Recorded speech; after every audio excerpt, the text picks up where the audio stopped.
Kobani 37 gündür kuşatma altında. Kuşatmanın başladığı günden hemen sonra sık sık düşündüm.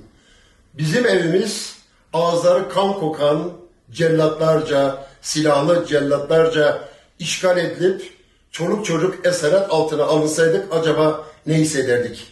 Kobani'nin yaşadığı tam da budur. Kobani ki dünya insanlığına hizmet eden ve DAEŞ çeteleri Orta Doğu'yu kan çanağına çevirmesin diye on binlerce gencini feda eden bir yerdir. Kobani bugün esaret şartlarında insanlar sesini duyurmaya çalışıyor. Ne yazık ki büyük bir çaresizlik yaşıyor.